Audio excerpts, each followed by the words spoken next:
Here we are, man. And I've lived on this earth 34 years. Joe Flacco's not been playing football for 34 years. He looks like he's been playing football for 34 years. But there was no real world that I ever expected Joe Flacco to be suiting up for the Cleveland Browns in a borderline must-win game to make the playoffs. You know, we stole Jamal Lewis from the Ravens, mostly because we couldn't stop him, Ryan. I know it's a little before your time, but Jamal Lewis once put up an NFL record amount of yards in one game against the Browns. I remember that game. Jamal Lewis torched the Browns so bad, their only option was just to go sign him and get him to come over and play for the Browns because he couldn't stop. Lord knows I'd love to have done that for some other players the Browns have faced over the years. But nonetheless, Joe Flacco, one of the guys that's always been a thorn in our side, and now he's on our side. It's kind of a crazy twist of where the Browns are at. And it sounds like all points are he will get the start on Sunday against the LA Rams. As he's gearing up, Dorian Thompson-Robinson in the concussion protocol. I don't think he's getting out of that. I hate the word structural damage. I don't like that. I don't know why it makes me think of damage plan. RIP to Dimebag Darrell. Again, before your time, right?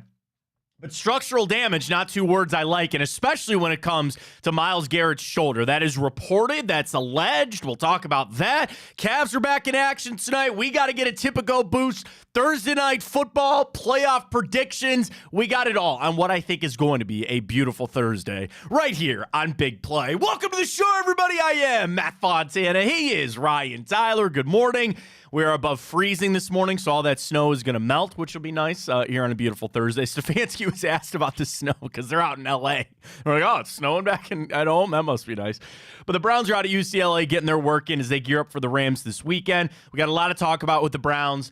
Cavs game, I think, is an interesting one tonight. The Trailblazers are not a real good basketball team, and we just saw them not too long ago.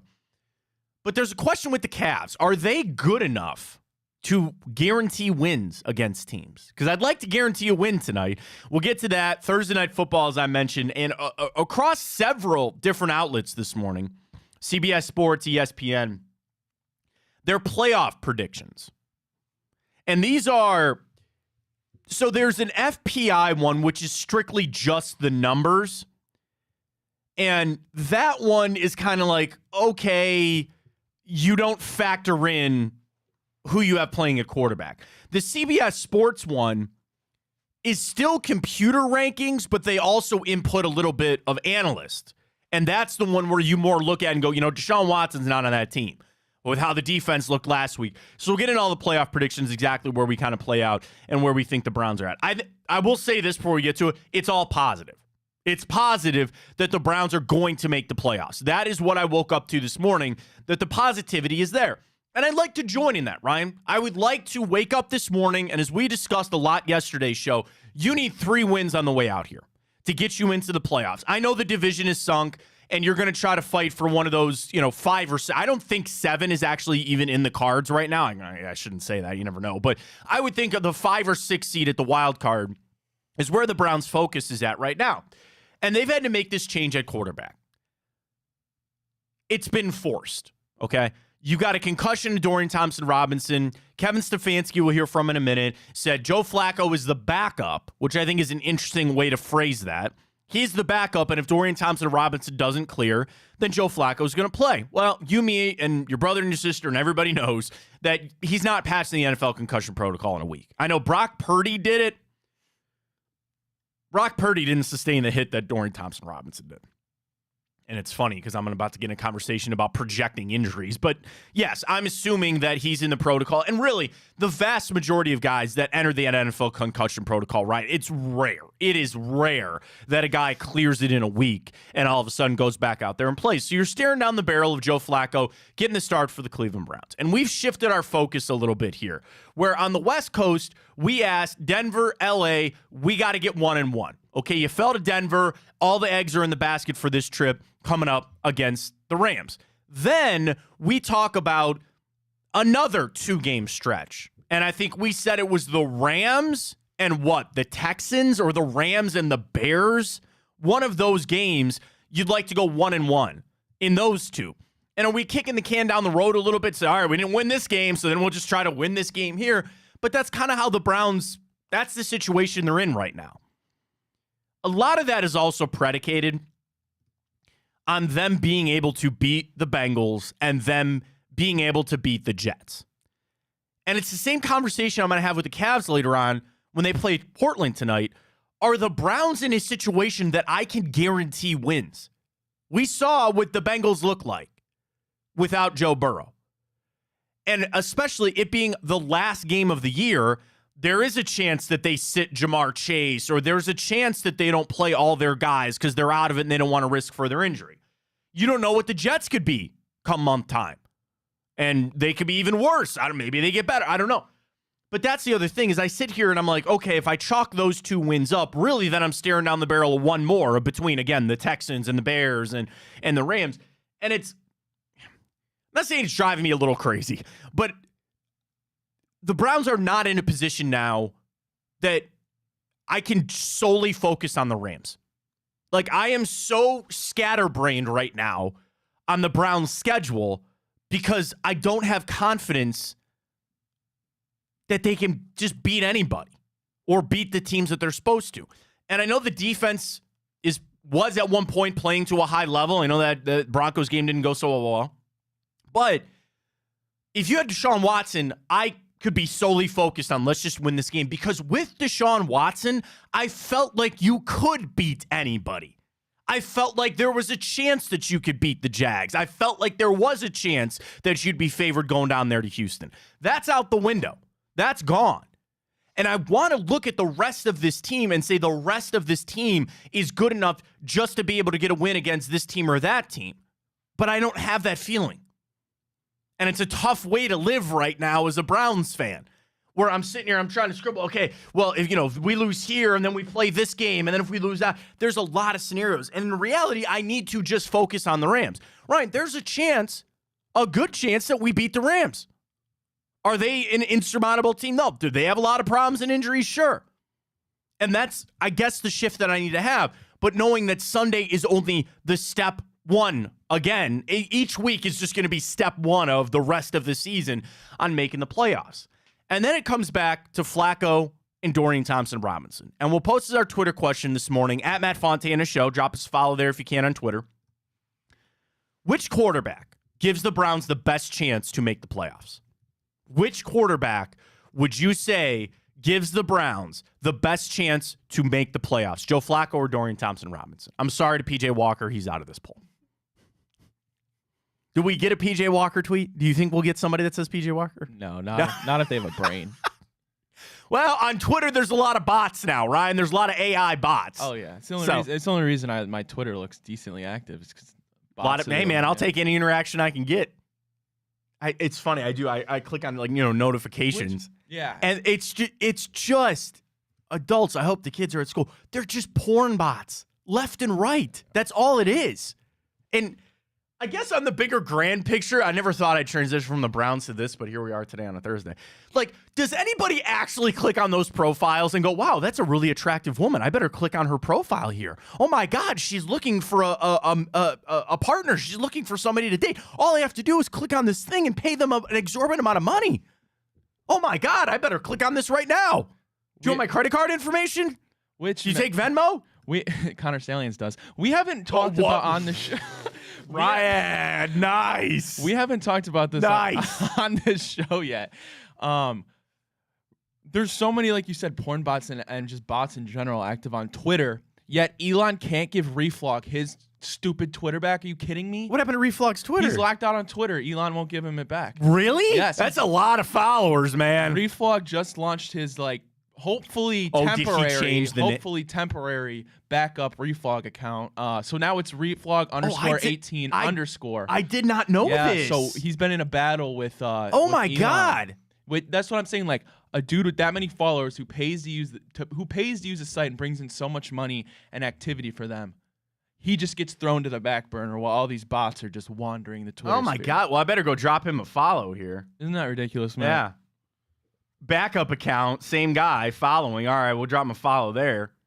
Did you find it? Yeah, I did. Yeah. Isn't that ridiculous? That is insane. Well, then Elon's big thing was, I'm going to make people pay for Twitter, and even $1 a month would force the porn bots. Yeah. I don't think so.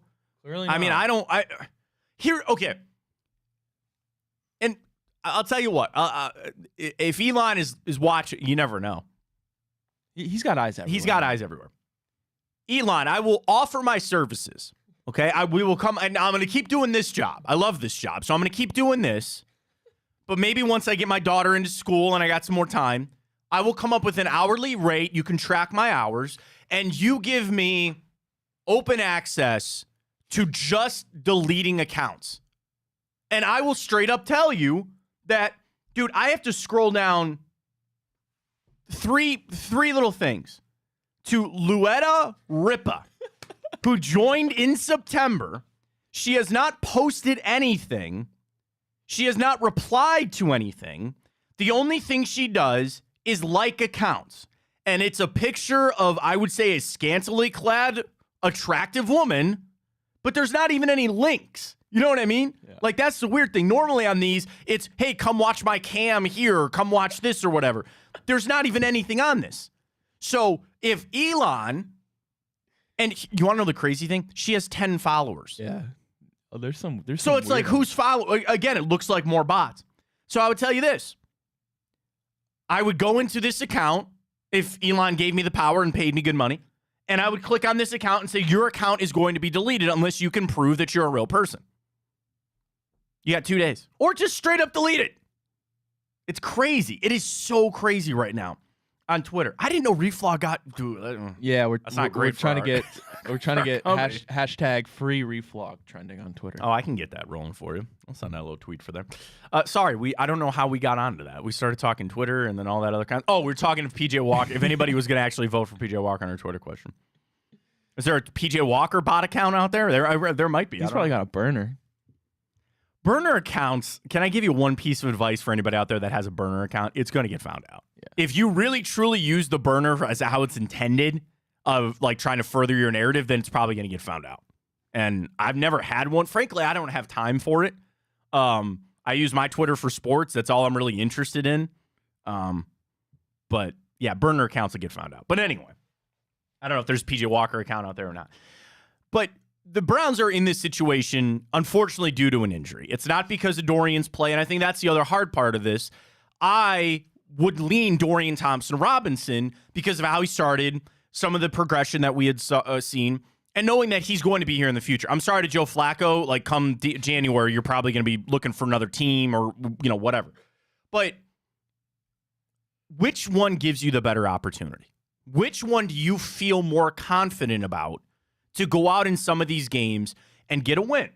And Kevin Stefanski spoke about this a little yesterday, and he kind of gave a generic answer of how much does Joe Flacco change the offense. And I didn't even send you this down, Ryan, because he gave the non-answer. He goes, well, you basically form the offense for all 11 guys out there.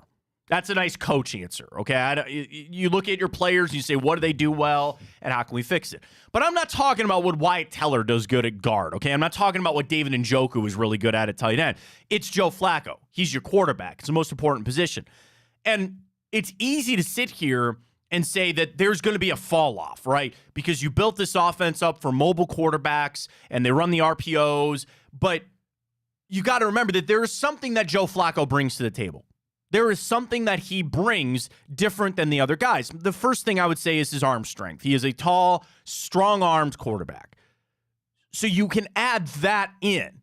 Now, what is that level of adding that versus detracting from being able to run RPOs and change? Well, that's what I'm sure Kevin Stefanski has been burning the midnight oil trying to figure out. He made a joke. He goes, I wish there was more than 24 hours in a day, because I'm sure they're working every hour that they can to install this. And you're also asking the rest of those guys, to go back to Stefanski's comment about the 11, to change what they're doing in 3 days worth of practice. In a day of practice yesterday where you didn't have Amari Cooper with the ribs. That's a tough ask. That's a really tough ask. And that's going to continue to go back to the brain and the mind of Kevin Stefanski. And you're going to have to figure something out here as you go into a game with Joe Flacco, and a lot of things are going to change on offense. So our Twitter question is up, at Matt Fontana Show. Which quarterback do you believe gives the Browns the best chance to make the playoffs? DTR or Joe Flacco? There's already a Bernie Kosar tweet. We got a Bernie Kosar tweet before we got a PJ Walker tweet. Ryan, cast your vote this morning. DTR or Flacco? Which quarterback gives the Browns the best chance to make the playoffs? Yeah, Matt, this is actually a really, really loaded question. I think there's a lot of debate for both sides. Right now, as it stands, I think I would actually go with Flacco. Okay. And that's for a couple reasons. One being because of how good our defense is and because we only need 3 more games to get in the playoffs, I trust because we've been giving up at home 10 points a game, something absurd. Mm-hmm. I think he gives us a better chance of just keeping a steady offense, putting up at least 16, that 18-point mark a game. I trust more him to sustain drives and make the open routine throws more than DTR, and I think that's a fair assumption. And I think that is going to go a longer way to get us in the playoffs than maybe the athleticism and the escape in the pocket and just turning nothings into somethings that DTR could do. However, I'll take the consistency right now and hitting the open man 9 out of 10 times right now to get into the playoffs more than I would with DTR. Joe Flacco drops back to pass. He's seen that defense. And I'll also say what I mean? I'll also say this. With assuming Amari Cooper's healthy and playing, I want Joe Flacco, right? But I would argue that if Amari can't suit up, I would almost then rather have DTR. Well, and I get your point because you're saying if you're down players, then you're going to need a little more explosiveness. It's the gamble, right? If you're going to go with Dorian Thompson-Robinson on our Twitter question this morning, you're rolling the dice to say, yeah, his athleticism and it's Do you watch Family Guy? Oh, yeah. It's the mystery box. It could be anything. It could be a boat. A boat? Well, just take the boat, Peter. For those who don't know, there was an episode that Peter and Lois, they were on a game show, and they won, and they said, you can have a brand new boat or the mystery box. And Peter goes, well, the mystery box can be anything. It could even be a boat. And they go, well, just take the boat. He takes the mystery box, and it was like 4 tickets to a crappy comedy show or something like that, right? So it's a little bit of that. You have Joe Flacco, which I wouldn't quite say is the Jeff Bezos yacht over here. It's a 1986 Bayliner that's seen some better years versus the mystery box, and it's Dorian Thompson-Robinson. It could be anything, or it could be a 1986 Bayliner open bow with a little bit of work that needs to be done. We have boats in our family, so I'm a little specific on that. But Flacco does bring when he sees these defenses, when he's out there is that level of comfortability. And it's not quite as easy to say he's seen this defense go make the right throw. You feel better about him making the right throw because he has seen it before with different players. And I know that's another element to all this is of yet again, these guys got to get used to a 4th quarterback. And I'm sure in practice they're telling Joe, like, you might need to throttle some of these down. Last thing we need is you pulling what the Vikings did on Monday. Hands off, ball off the hands and tipped up and all that kind of stuff. But that's another tough road of these guys having to find yet another quarterback's touch and all that other kind of stuff. So, the answer and I know the concussion factors into this, but the question of who gives you the better chance, I'm actually going to go with Dorian Thompson-Robinson. And my reason is a little bit of, again, the mystery. I think he can make more plays. Can Joe Flacco maybe be a better quarterback? Yes. Your point is so right on, Ryan. I might need some more playmakers on this offense. I think with the injuries, you need more playmaking. And that is Dorian Thompson-Robinson, no question. Am I going to have to live with some mistakes? Sure. And mistakes that we shouldn't sit here and say it's not like Joe Flacco's ever going to throw an interception. Okay, it's not like he's ever going to fumble the football getting on a strip sack. You have a better chance of that not happening, but it's not like Joe Flacco is a cure-all to say, oh, yeah, he's immune to turnovers. Because I think that's probably a crux of a lot of people's arguments, is the turnovers. And if I could go out there and guarantee you that Dorian Thompson-Robinson only has 1 turnover in game, I think a lot of people would take that, and then you would say, all right, I'll live with everything else. And am I a little drunk on garage beer? No. On 2 of those drives that he had in that Denver game that I go, oh, okay, I see it now. There it is. There's some pieces that I see. Yeah, probably. Those 2 drives, I said, okay, we're starting to put some things together here with DTR. And it sucks that we've had to slow this down and it's come to a screeching halt. But, I'd like to see more of that. And Flacco we all assume, going to start this weekend. But the way Kevin Stefanski said it makes you believe that DTR might start again. So let's pull up the sound here from Kevin Stefanski yesterday. They're out there at UCLA and practice and all that kind of stuff. And this is a couple of questions in a row to Stefanski about the quarterback situation. And the first one was, will Joe Flacco start this weekend for you, Kevin? The question was, how are you dividing up the first-team quarterback reps today? And then a couple follow-up questions. Here's Kevin Stefanski yesterday, sound courtesy of the Browns. Yeah, we'll work through that throughout the week. Joe's the backup this week as Dorian is progressing through the protocol. So Dorian's still in protocol? Correct. He's the backup to Dorian, so he's number Correct. 2. Yes. So again, Dorian Thompson-Robinson is still your starter. He did not come out and say Joe Flacco is your starter. And that's a little safeguard. Dorian Thompson-Robinson is your starter. He can't play. You're going to Joe Flacco. Well, we all know that Dorian Thompson-Robinson is probably not going to play this weekend. But instead of making that declaration that Flacco's your starter, that's telling the team and DTR that he is still your starter and expect him to come back and continue the reps. So in a way, the Browns and Kevin Stefanski voted on our Twitter question. They still feel like Dorian Thompson-Robinson is the best option for the Browns to make the playoffs. That could all change come Monday. If Joe Flacco finds the fountain of youth on Sunday and he throws for 350 yards and 4 touchdowns, I'd imagine he's going to get a start next week. We'll find that out on Monday. And this question will change. This question might change. Flacco could go out there and look like crap. And you're saying, all right, we're all back on the Dorian Thompson-Robinson train. That is the tough thing. We are back to the unknown at quarterback. As much as I hated going through all the Deshaun Watson shoulder stuff, what bothered me the most was the unknown. And I sent this out, God, it feels like years ago at this point. I said I was happy for the Browns taking a hold of that situation. I was sick of the waiting until Friday or waiting until Sunday morning.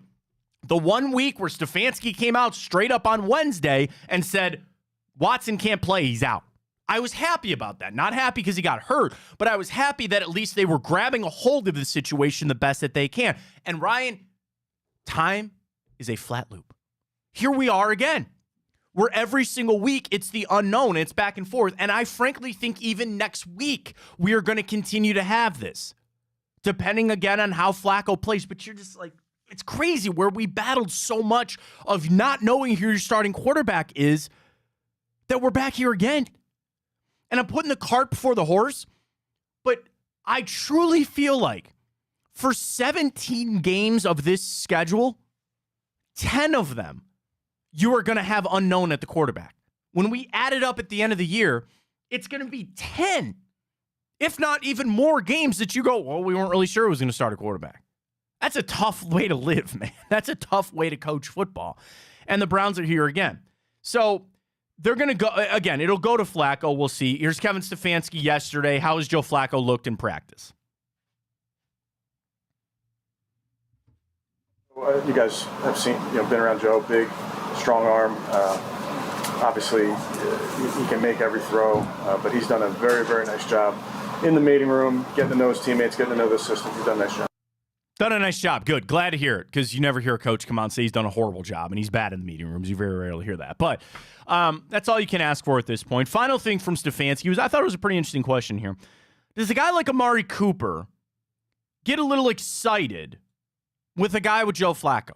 A guy with big arm, maybe can get down the field. And the direct question was, because that's how Stefanski answered it, does that widen the eyes of Amari Cooper with a guy like Flacco who can take a downfield shot? Here's Stefanski's answer. Amari doesn't get wide-eyed for anything, I don't think. But all those guys, Mary Kay, I think they want to just understand all of our quarterbacks. How does PJ throw this route versus how does our receiver come out of this route? Dorian, how does he see it? So it varies by guy. There's different comfort levels with certain concepts with each guy. So I think our quarterback's job is to adjust to the receivers. That last part was what I thought was so interesting. The quarterback adjusting to the receivers. Because that's not, in my opinion, the way that it was in preseason. When you knew Deshaun Watson was supposed to be your starter, he's your franchise guy, you go to the receivers and go, get used to that. And I'm not saying that it's all one way. There's always changes there. But this is, These guys have been in this system before. They've been here. Sorry, Joe Flacco, on this mountain of things that you got to overcome, we're going to need you to adjust. This is where Amari Cooper finishes his route. This is the depth that Elijah Moore likes to run his crossing routes. You had better get up to speed on that. Yeah, Matt, and I think at the very least, what will be very interesting if we do, in fact, see Flacco start against the Rams this Sunday is if he can, recapture what he was in Baltimore. Obviously, he's not going to be that good, for lack of better terms, but it'll be interesting to see if in any way, shape, or form, if he almost unlocks more from people like Amari Cooper and especially Elijah Moore, who we've loved to see more of. As we know, he's been top 5. I'm not sure if he still is, but was top 5 in separation per route. And then another guy like Amari Cooper, who's already proven he's elite and is an absolute elite route runner in the NFL. And it'll be interesting to see if Flacco can still, hit those tight windows, put the ball where it needs to be. And if he can, even in the slightest, he probably does that a much better job than DTR. And it'll be interesting to see if that unlocks something or at least another dimension in this offense. Here's another guy, David Njoku.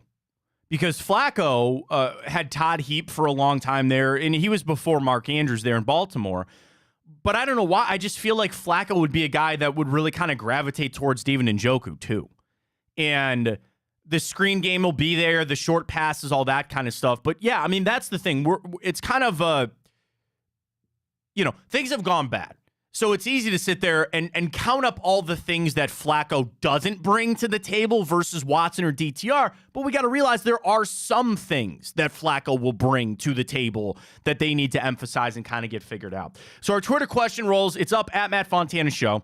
Who do you think gives the Browns the better chance to make the playoffs? Joe Flacco, DTR, BQ fan, who knows? Neither is a great choice. We're well of that. We are well aware of that. Who's also a Bernie fan, because I'm assuming it's BK19 fan. I can only imagine that's a Bernie Kosar fan.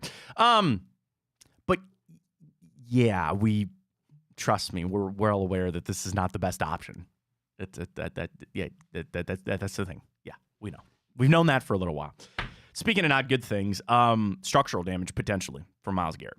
So this comes out from Mary Kay Cabot, and I respect the hell out of Mary Kay. She's the absolute best. And she sends out an article that says, Myles Garrett likely does have some structural damage in his left shoulder, but he's determined to keep playing. This goes back to Monday. Kevin Stefanski answered a question when he was asked about no structural issues. And he actually never stated that Garrett has no damage in his shoulder. But given the fact that Garrett felt a pop,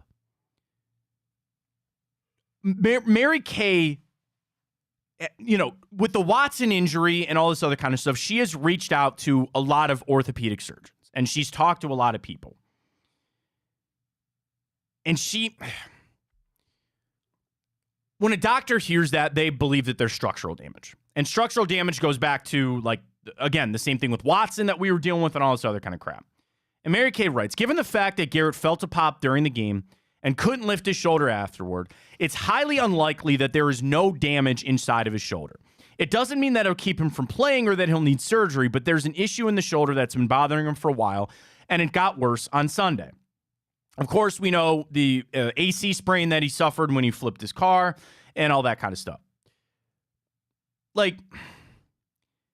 It's tough because this is not news that I want to hear.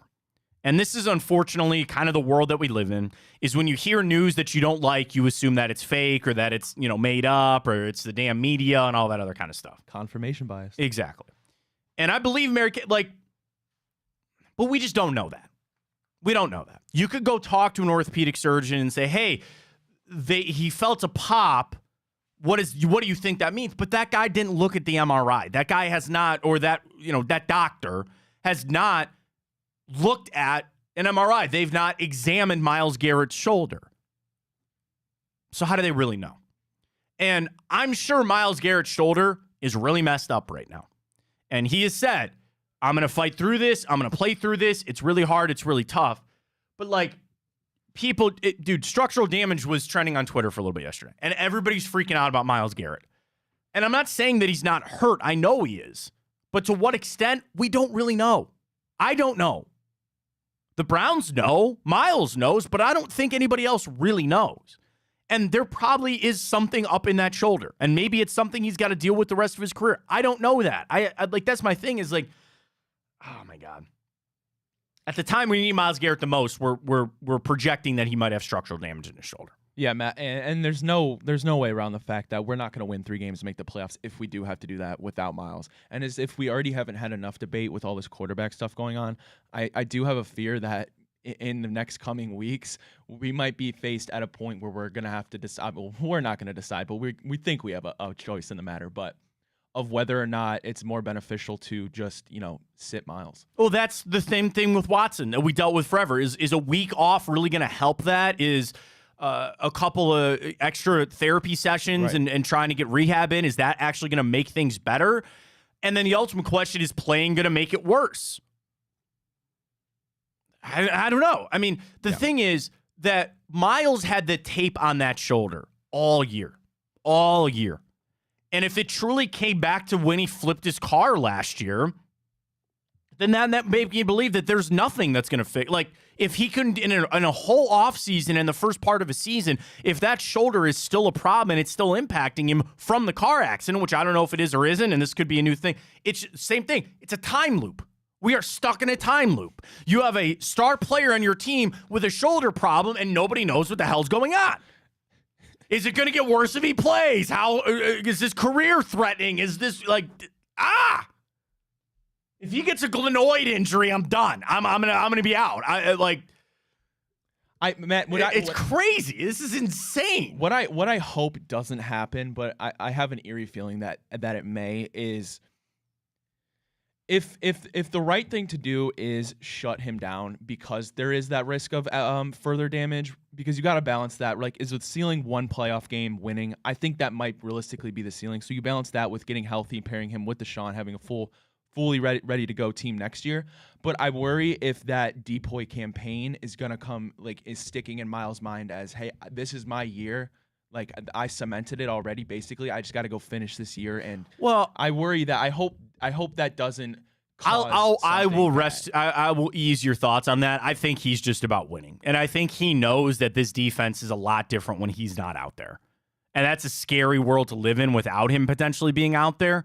But I think it's more about him trying to fight through it. It's just the projection of the structural damage when we don't know. But if that Myles, is what I don't if like. Myles was to go miss the last even if it was 3 games, I don't think he would win depoy, do you? Oh no.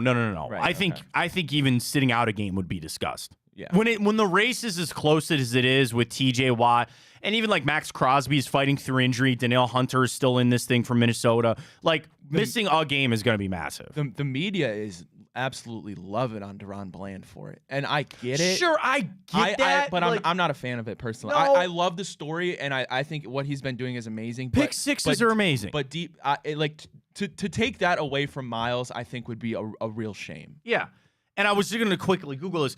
I don't know if you can find it right. What is Deron Bland's QBR when targeted? Can you find that of NFL cornerbacks QBR when targeted? That should be a pretty easy thing to find. Okay, not from June of 2023. I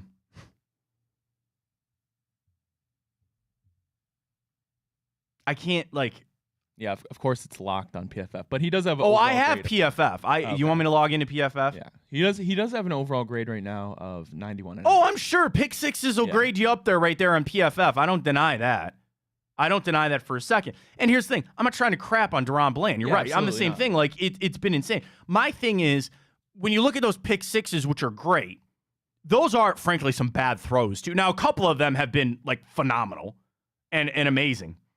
I can't believe he housed that last one he did. And that one was hard. But in totality, if he was a shut-down corner and his QBR when targeted was something insane, then maybe I'd have that conversation. I'm not trying to get, I don't want to get hooked up on just that. I mean, the thing is, Deron Bland, he's getting a lot of love because of this. All right, hang on. According to us, Sam Monson. Sam works for PFF. Okay. Yeah, he said Deron Bland has been targeted 59 times this season. Those passes have yielded a passer rating 3 points worse than just throwing the ball at the ground 59 times instead. Okay. And a net negative of 4 touchdowns to the offense. Okay. So that is really good. That is really good. His grade, I don't want to find the grade. I want to find the QBR when targeted. But anyway, back to Miles. DaRon Bland for the pick sixes are great. Is he shutting guys down other than that? That's my ultimate question. Is he shutting guys down other than that? Other than the pick sixes, other than his NFL leading 7 interceptions, is he shutting guys down? That is the question. Can I give you one thing that hurts Myles Garrett in the DPOY with this DaRon Bland insertion? It's been all pass rushers.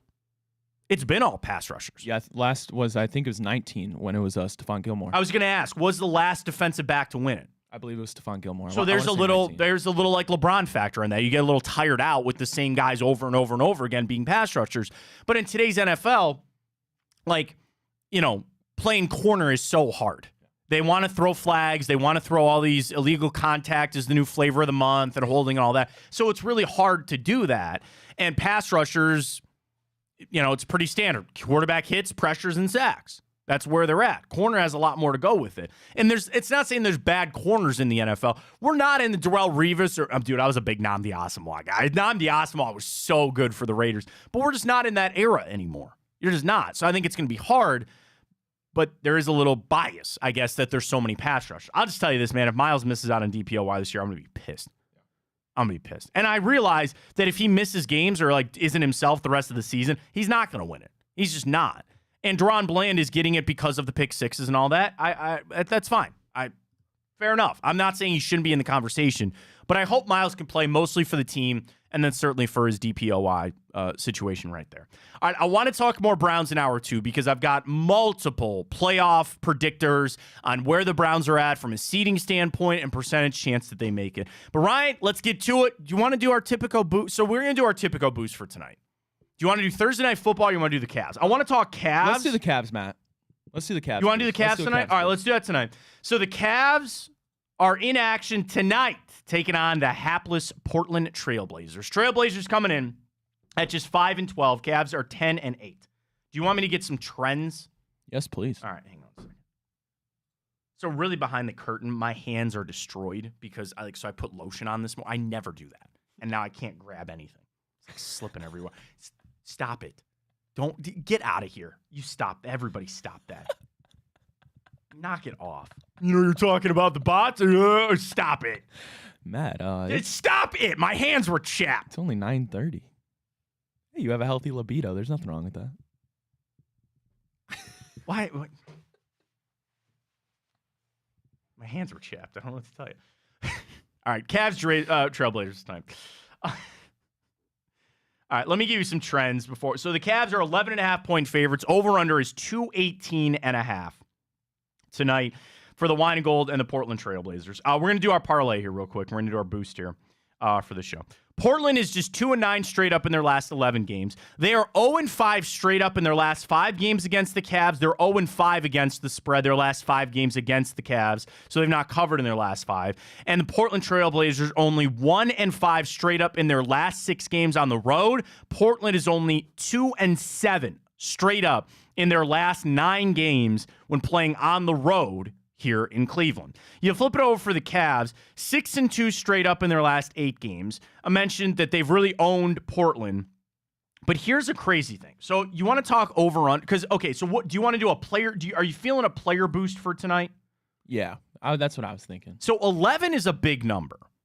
The over under is interesting because the over has hit in the 4 of the Cavs' last 6 games, but the under has hit 11 out of their last 15 games at home, and under has hit 4 out of the last 5 games between the Cavs and the Trailblazers. In the Blazers, they're averaging 104 points per game. The Cavs are averaging 110. So just on their averages, that would tell you to take the under. Now, I know we're risking a little bit on we got to see who plays tonight.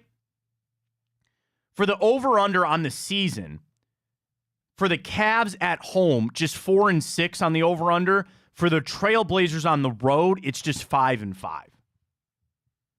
So I think my leg of the parlay is going to be the under. I like the under 218.5. Okay. Okay. What do you want to do? I'm gonna go with and because we're doing a parlay, obviously it'll make the odds better, but kind of something a safer leg. I'm gonna just do Darius Garland over 1.5 threes. Okay. All right.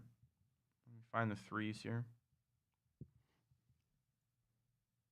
3-pointers made.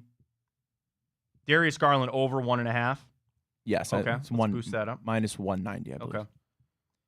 You know me, man. I always like the points and rebounds one. I don't know why. Points and rebounds for Evan Mobley is 26.5. For Jared Allen, it's 23.5. And I think Jared Allen's been on a little bit of a heater. You want to go over 23.5 points and rebounds for Jared Allen?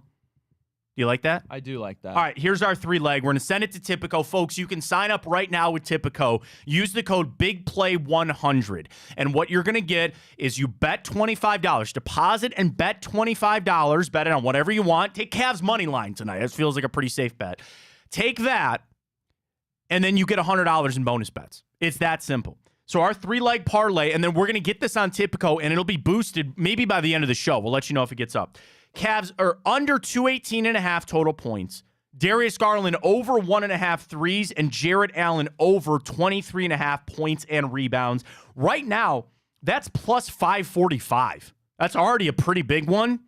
And that, I mean, they might boost that up to 700. I don't know. We'll leave that up to Tipico. And I actually feel very comfortable with that parlay, Matt.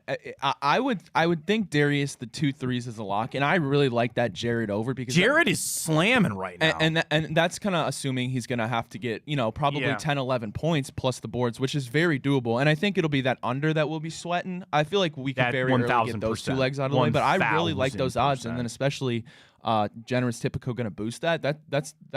I like that. That's a good way to get some good cash. Here's what I want to find. Their last 10 games. Here's Portland. And all I'm going to look at is points scored for them. Their last game out, they lost to the Pacers. They only scored 114. Then they only scored 102 against Milwaukee. They put up 121 in a win over Utah. Then only 107. Then a stretch, including that loss to the Cavs, where they had 4 straight games. Utah, Cavs, Lakers, and Oklahoma City, they didn't even eclipse 100 points. So if you talk about 118, and I believe the Cavs will be somewhere around the 110 area, and we just need to shoot for Portland to score under 100 or be close to that, I feel pretty good about it.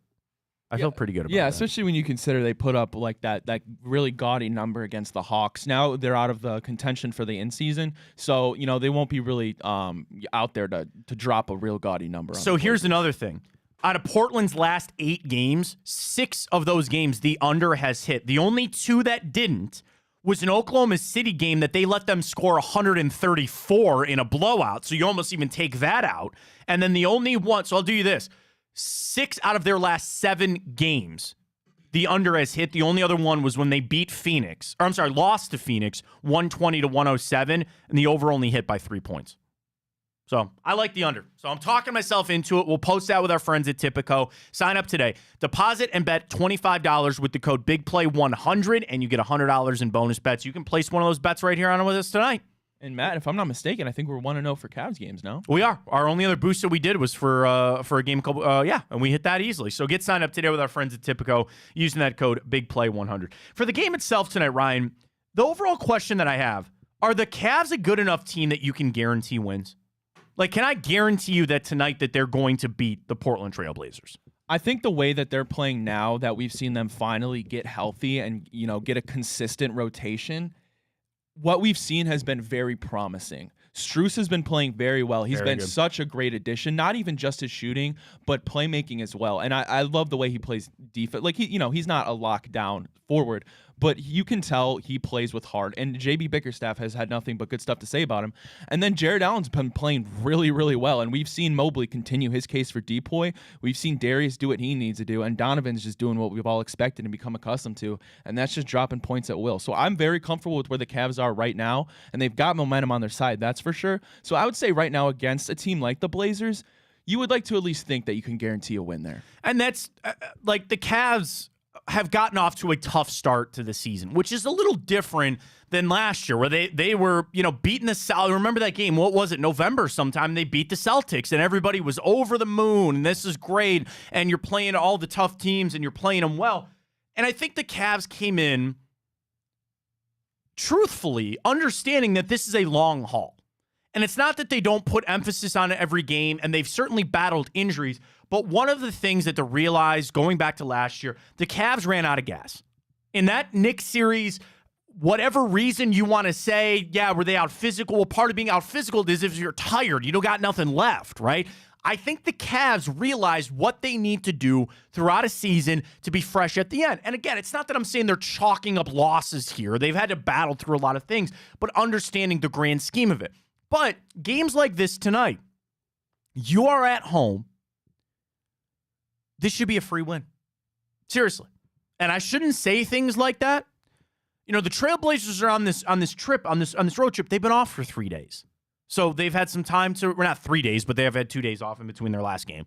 So they've had some time to recoup, and they've been in Cleveland, all that kind of stuff. And the Cavs just got done with taking care of the Hawks, but you got to remember that some of your starters played late into that game because you were trying to make it into the in-season tournament. With all of that in mind, the Cavs should be a good enough team that I can guarantee wins. I also, to your point, believe that they're finding their stride. I think you're starting to see, frankly, after that last game, Donovan Mitchell had a slow stretch coming off the hamstring. He's back. I think he's good. But you see what this team is. Like, what is the best version of the Cleveland Cavaliers? It is Donovan Mitchell taking a lot of shots. It's Darius Garland being effective from behind the arc. It's Max Strus and George Niang hitting some shots. And it's Evan Mobley and Jared Allen dominating in the paint on both ends of the court. I'm getting some tastes of that. I'm getting little samples of that. And you're not going to get every single one of those things on any given night. But when the Cavs are the team that you think can maybe even get to the Eastern Conference Finals, that is their recipe for success. And I know with Mitchell, that bothers some people. Donovan Mitchell has become, I don't know how, a polarizing figure in this town, where I don't think anybody regrets that trade. You shouldn't. And people are, we talked with Danny Cunningham, Cleveland Magazine, about that yesterday. Like, the Mitchell, people are just so forecasting and projecting a time when he's not going to be here. And Danny was so right on yesterday when he said, that's not even a for sure. And a season like this could really go a long way to proving Donovan Mitchell to stay here. And then, as Danny said, after the season, you've got to sign Evan Mobley to a max. There's money to be accounted for and all that. But people are just so projecting a day that Donovan Mitchell isn't here that they're safeguarding against it to start saying, he's not really good for this basketball team, or he's not really good for the development of Evan Mobley. And that's utter crap. That is utter crap. And you watch what he did on Tuesday night, and you go, okay, that's the guy. The problem is he wasn't there. He wasn't there for a little stretch, for a little tiny stretch. And if Donovan, we should have put him in the parlay. Because I'd like to know, because he got a double-double the other night. This is not going to be in our parlay at Tipico, but. And Matt, to your point, I think what made the hysteria about that so much worse is just the fact that, of course, the one team we get drawn into the playoffs with and lose to is the Knicks. But then you got to go look at it from this year's point of view, and next year's, obviously, when you're debating Donovan's future. You would like to think that Donovan realizes, and I certainly think I think his goal is going to be to get a ring. Never had one. That's every NBA player who's never gotten a ring. Yes, the money's nice, and I'm sure he could get more from a team like the Knicks than the Cavaliers. But I think there's no doubt about it. He's a better fit, I believe, with the Cavaliers and the pieces he has around him, and a much better chance to get to that promised land with the Cavaliers than a team like the Knicks. And if he wasn't to go to the Knicks, I really wonder what other teams would be in that mix to give him that real big deal that he would be swayed away from the Cavaliers, where I think he's been having his best year in his major league. Major league. I feel like Major saying league, baseball, yeah, but in his professional career, and it's been awesome to see. And I feel like that's got to be on his mind. Oh, it does. I mean, that factors in of where you are and where you want to be and the players you're at. Tonight on Tipico for Darius Garland, over under points, rebounds, and assists is 36.5. That's Darius? I'm sorry. No. Donovan. Donovan. I just brought it up. I didn't put it on the parlay, but I guess tonight is a night where I would like to see a little continuance here. Here are the 3 guys I want to see have a great game tonight. Darius Garland, because we put him in the parlay. Donovan Mitchell, and again, Jared Allen, because we put him in the parlay too. But those are the 3 guys I'm going to watch because they are the ones that have been through the injuries and that kind of stuff and the up and the down. And then again, I think Max Strus is finding his spot. I think Niang's playing a little bit better. This Cavs team is just kind of teetering right now. And a game like tonight, I'd love nothing more than you kick the living hell out of the Portland Trailblazers, and with 8 minutes to go in the fourth quarter, all the meaningful guys are sitting on the bench having a laugh. I'd love nothing more than that. The thing is, the Cavs, at this point, I don't know, have shown me enough that I can assume that. They show up, they play well against some really good teams, but I don't think that they're impervious to playing down to the level of some of their opponents. And that comes with a younger team, and they're learning from that standpoint with that. But tonight, I feel really good that they should be able to take care of business. Hopefully our boost hits, sign up with Tipico using that code BIGPLAY100. And I also think JB Bickerstaff's calmed some things down a little bit. There's a lot of people that have been on the JB's not the right guy for this job. I think it's calmed down just a little bit. I have. But for the Donovan Mitchell side of things, I just want him to quiet that too. Because I feel like a lot of people are that is the new thing with the Cavs. That is the new thing with the Cavs right now, is people are just so focused on Donovan Mitchell. And it frankly is because, would you say at this point that the Cavs have underperformed? At 10-8, due to circumstances, I don't think they've underperformed at all. Okay. There are people out there that would say that. Yeah, I don't believe that's But true. those people have the high expectations. And I come back to, you have got to realize that they probably learned a lot going through last season to understand how an NBA season goes on. And you're right. You are factoring in the injuries, which is, in my opinion, the right thing to do. Other people don't want to hear that. And I mean, you factor not only the injuries, but okay, one of your key starters is Max Strus, a guy who came into a new system, and he's been playing very well. But obviously, it takes a learning curve. Career year. And guys like George Niang, who got off to a slow start, but he's been on the come up. And then Karis, the thing is with Karis, you do want to see I never mentioned Karis LeVert. I love Karis LeVert. You do want to see more consistency out of him. But earlier this season, he was making a real case to be that 6th man of the year. And then on top of that, a guy like Craig Porter Jr., who's come out of the woodwork and really shown us some awesome talent, and who I expect really to only continue to get more minutes. It's going to be exciting. You see a path to have real depth that we clearly lacked last year, and I think that's one of the most exciting things and is going to work in our favor going ahead. Karis is an interesting one because it's almost like, this is how I project it, even though this probably isn't true. It's almost like, let's get Strus and George Niang up to speed first, because you know what Karis LeVert is. You know who Karis LeVert is and how he fits in on this team. I'm so happy he's back here. I really hope they can get a long-term thing done. He didn't sign a long-term deal, right? He's just back here for this year, right? Yeah. So I hope they get I really like Karis LeVert a lot, and he might have to be a cap casualty. We'll see. I think he is the perfect 6th man for this team. So it might be that JB wanted to get Strus and Niang, which at this point is looking pretty good up to speed. But don't forget, Karis LeVert can get you 25 when you need him. And there's going to be a game at some point this season, probably after the new year, that you're going to have to turn to Karis LeVert.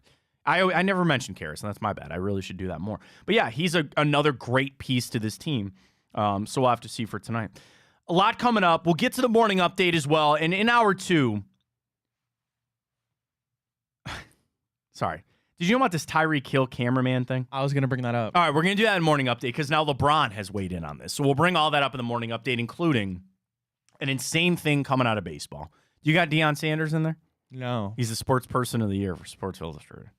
Did an AI report for him? Sorry. He went 4-8 and somehow got that. So we'll get to all that coming up with the morning update. And I also do want to get to the playoff prediction. So I have it from ESPN. I have it from CBS, where the Browns kind of shake out right now when it comes to the playoff seeding, percentage chance to make it. It's all right there. It's everything we need to hear on Big Play, folks. Rafa and Booby doing a nice little Booby's World last night. So I know we had bonus time with Bruce Drennan. This reflog thing is crazy. I didn't know about that. That reflog got his account suspended. But still, you got reflog on Monday night, which has been rebranded as the Big Play Cleveland Show. Why? That's now on Bally's. You can catch Come Get Some on Bally's. They got Hanford Dixon Show. We're everywhere, folks. 2 daily shows for you every single day from 9 to 11. It's us. And then from 12 to 2, Chico Borman. Chico had Anthony Schley on. Who did he just have on too? Well, Shook was on Tuesday. Who did they have on yesterday? I believe they were supposed to have Chris Fedor, but he had to get pulled into a practice. Okay, so I believe he's today. Okay, that's might be one thing. So see, Chris is the best, absolute best. So Chris Fedor on today with Chico from 12 to 2. Folks, it's everything you need. BigPlay.com for all of our merch, all of our information, and then just follow us on Twitter at Big Play and stream on the iHeart app. I don't mention the iHeart app enough. All you got to do, download the iHeart app and search Big Play, and you get our channel. And you have us live, Chico live, the replay of our show. And then on top of that, the video stream is always up on Twitter. It's always up on YouTube. And I know a lot of people go back and watch it throughout the day as well. It's real easy to navigate, real easy to get to the piece that you want. We're up on Instagram as well and on Facebook, Matt Fontana Show. It's everywhere you need it, but Big Play on Twitter. That's the easiest thing to go follow. We retweet all of the shows, and you can follow all the individual show accounts that we have going on here at Big Play. So should we push people to Reflog's new Twitter? Yeah, absolutely. Is that a thing? Absolutely. So it's reflog_18_. So yeah, it's just an extra underscore at the end of his original handle. How did he get locked out of it? Did he try to change the name? I'm not exactly sure, but if you go on his account now, it like gives you a warning like this user has been suspended. Temporarily restricted. So everybody listening, we need to get trending #FreeReflog. All right, we'll do that. We'll send. Did you send that out from the show account? I did not. All right, send it out from the show account. I'll retweet it. We'll get that #FreeReflog. Yeah, what are we gonna do, man? I'm missing out on all my funny gifs. I know, it's a shame. All my funny memes. He posted one of him as like baby Groot, like trying to like regrow. Sucks for Reflog.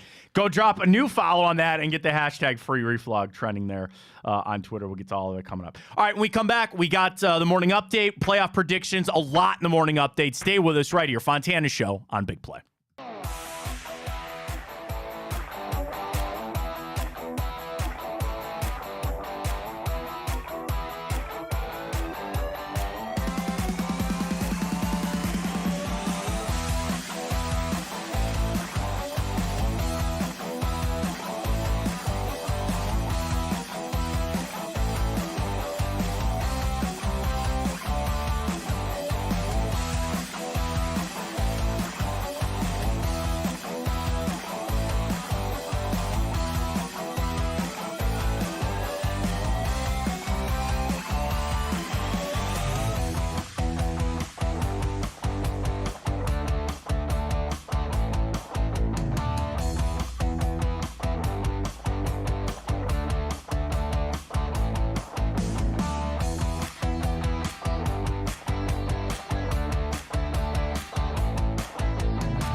All right, back here on the Matt Fontana Show. We're all in on free reflog, by the way.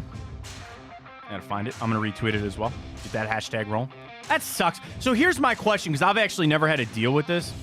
Do you, how do you, like, do we have somebody that we know at Twitter? Like, can we reach out to somebody at Twitter? Is there an actual person, or are we just screwed? I have no idea, Matt. It's a shame, though. Elon's been letting us down lately, and this is just the cherry on top. Yeah, and it's an unfortunate thing. Hashtag free reflog. But nonetheless, let's get to the morning update. All the stories got. Dude, there's so much that I want to get to. A lot of interesting stuff, a lot of takes. Go ahead, Rob. Alrighty, well, we'll start with two Cleveland legends here. MGK has been in conversations with Travis Kelce, saying he would give him $1 million out of his own pocket, half for shopping and half to donate to both of their respective high schools, that being Cleveland Heights and Shaker Heights, on top of what the Browns would pay Travis Kelce to get him to come play for our Cleveland Browns. So somebody had this tweet that $500,000, that's what his girlfriend makes like every 5 hours or something, like every 5 hours of every single day. That's what her cat makes. Right. Well, yeah, maybe even more like what her cat makes, something like that. And I know it's, I'd like to see that prenup, by the way, if they get. There's part of it that feels bad because they have just launched like into the stratosphere of everybody, and they're just trying. They're two people trying to find love, man. Mark my words for the TV show. There'll be a TV show at some point. Yeah. Like, her Eras tour is done. She's back in Kansas City. They're just trying to live life, man. Are they even at that point? Because everybody gets to this in a relationship when you first start dating somebody and they do something that you go, well, wait a minute, I wasn't really, you know what I mean? Like, you find something out, or like you talk to their family, or, you start spending time at each other's places and you realize that there's just that quirk or something weird. Have they hit that point yet? It doesn't seem like it, but it Travis could be. goes, oh man, Taylor farts in her sleep. I don't know. Like,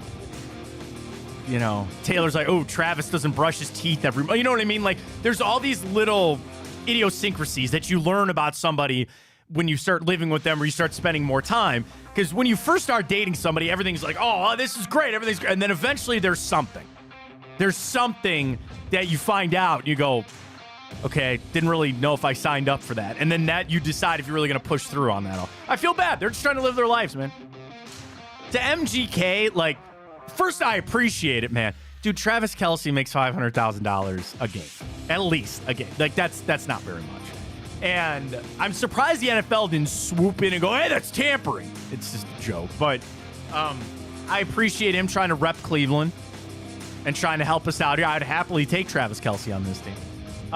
He's one of those guys, he'll never leave the Kansas City Chiefs. And frankly, and this is seriously no joke, the amount of money that he has made the Kansas City Chiefs by dating Taylor Swift, they better not ever let him leave. A lifetime contract. She's liking their social media stuff.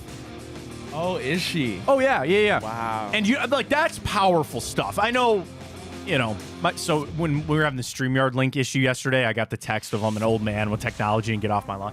This is like a little boomer of me, but still, like, one like from her, that's massive. That's huge. It's not quite reflog level. No, influence. it's not reflog level. Hashtag for reflog. But the jersey sales, what she and then in turn Travis has meant just specific to the Chiefs, let alone the NFL. That's money. There's millions of dollars at play there for what she has brought to the Kansas City Chiefs. And I'm assuming the Chiefs will reciprocate that back to Travis Kelce. He's never leaving Kansas City. He never will. Well, I hope the trend continues, as I saw Travis bought two custom Kelce and Swift Cincinnati Bearcat basketball jerseys. So if Taylor wants to go hit some retweets on the Bearcat athletic pages, that would be appreciated, Taylor. Why that face? Why that face? There are people out there maybe watching or listening that are part of this group, and I apologize beforehand. People that get the couples jerseys. Come on, man. Really? Seriously? You want to get some Baldwin Wallace jerseys? No, I for don't. You and your wife? No, I don't. No. What does it say on the back? Married since 19, whatever. You know what I mean? Like, you see those, the old couple? Get out of here with that. Couples jerseys? Were they sequenced? You're a hater, man. I do. No, come on, Travis. You're better than that. Plus, like, that's pretty like foot on the gas there. If he's going to start buying jerseys for everywhere he went to, I guess maybe things are progressing well here. They've been together, what, a couple of months now? That seems too much. That seems a little too much. I also saw an article that he's getting ready to go Christmas shopping for her. Yeah, I'm seeing this. What are you going to buy, What are you going to buy, Taylor? She has everything, and she makes so much money. What does she want? I don't know, but I love that. Here's for a the pair of Bearcats. AirPods. I love that Merry for Christmas. the Bearcats, and if he wants to keep that momentum going, I would. Here's a appreciate it. certificate to the spa. Taylor Swift could buy that spa. Well, there's a gift certificate for it. Shit, she could buy the Bearcats. She could buy the University of Cincinnati if she really wanted I to. would love that. Yeah, I guess, but good for them. Best of luck. Good luck holiday shopping at Trap. Alrighty, well, into the baseball world, Matt. Free agency, I guess, has officially started for our new look Guardians. While no real blockbuster move has been made, they did reach a minor league deal with the right-handed pitcher Jamie, I believe Barria is how you pronounce it. But I guess it's the official start to what hopefully is an exciting free agency class for this new look Guardians Well, squad. I mean, then you're going to start talking about the Shane Bieber trade, and it'll gear up here in a little bit when the winter meetings come around. Winter meetings are, I think, in a week or two. So that's the winter meetings are December 3rd through the 6th, so they're literally next week. They start Sunday, and they run through Wednesday. That is next week. You will have an idea of what is happening with Shane Bieber. It got leaked out that the Reds and the Cubs were involved. That is to kind of get the ball rolling for next week, the winter meetings. We'll have to see what happens there. But yeah, I mean, a minor league signing there. We'll kind of see. I'm really interested to see how much they start spending there. We'll talk about signings for baseball. The Brewers are expected to reach a deal with top center fielding prospect Jackson Chourio. He's 19 years old, Matt, and it would be an $80 million deal, included 2 team options, and that would be the richest deal in MLB history for a player who's yet to reach the big leagues. This is insane. Can I tell you how insane this is? Sam Bradford level, which you said earlier you weren't even kind of understanding on all that. So let me take you back before the NFL came up with their slotted system. So in today's NFL, when you get drafted, they tell you how much money you make depending on your draft pick. And I know guys like, I think it was Nick Bosa, held out because of like some secondary language and all that other kind of stuff. But for the most part, it's not the wild, wild west that it used to be. In fact, for Sam Bradford to go back to 2010, he was the first overall pick the night before the draft. Everybody knew that, and they announced it, and the NFL hated that. Before he even took a snap in the NFL, he signed a 6-year, $78 million deal with $50 million fully guaranteed and a maximum value of $86 million. The NFL and the owners stepped in and said, blank that, for a guy that ended up turning out to be a bust, and you had to pay him all that money. So for this young man, who I know nothing about, you pay him that deal, and you would say he's only making $10 million a year. If he turns into Ronald Acuna Jr., that's quite an amazing deal, is it not? Okay. The flip side is that he turns into nothing, and you paid all that money, and you're screwed. If he turns into Ronald Acuna Jr., you know what he's going to do? Not play or complain until he gets like that. Is just, these teams think that they have him over a barrel. They don't. They don't. There is some way that that player will get out of that contract if he really does turn into an all-star level center fielder. And if he doesn't, then the Brewers wasted a bunch of money. Dude, that is insane. The guy has never seen Major League pitching. Never. If that's the world that we live in, the Guardians are going to be in a lot of trouble. They don't spend $80 million on proven Major League talent. How would you ever ask them to spend $80 million on unproven talent? I hope that that is an anomaly, that other teams won't jump on. You want to sign a guy, like, okay, let's say Steven Kwan, okay, who has played 2 years at a major league level and has played to a high level. And he's not even pre-arbitration yet. Well, I guess he would be pre-arbitration. He's not even arbitration years. He is technically under the Guardians' control for another 5 years, I think. 4 or 5 years, depending on how you want to play that out. So if you wanted to go to Stephen Kwan and say, hey, we want to sign you to an 8-year deal, eat up all those arbitration years, and keep you around and make you'll make a little bit more money. You want to do that, that's fine. You have 2 years of experience with Stephen Kwan to do that for a 19-year-old kid. You're going to pay him $10 million to play in the minor leagues for at least the next couple of years? I'm glad it's the Brewers and not us. I wouldn't do that. I wouldn't do that deal any day. Alrighty, well, Deion Sanders has had himself quite a year. Plenty of stories revolving around him have surfaced, and the latest has been he's named SI Sports Person of the Year after leading the Buffaloes to I believe a 4-8 record on the year. 4-8.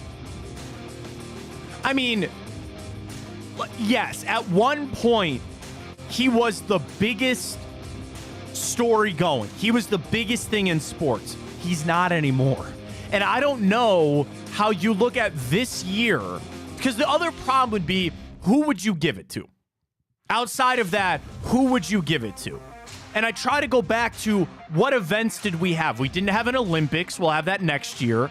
You had the World Cup, but like, was there really a big star out of that? I'm not a soccer guy. Okay, so move on from that.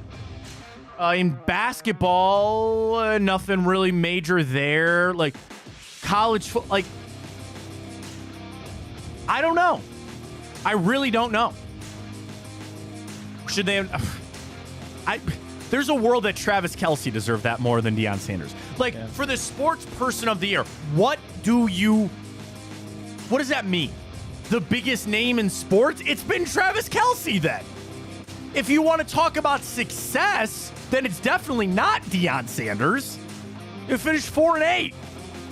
I think back on so many people that placed large sums of money on the Colorado Buffaloes to win the national championship or one of their players to win the Heisman. And I'm not trying to crap on his kids or anything like that, but dude, what were they thinking? I have no idea.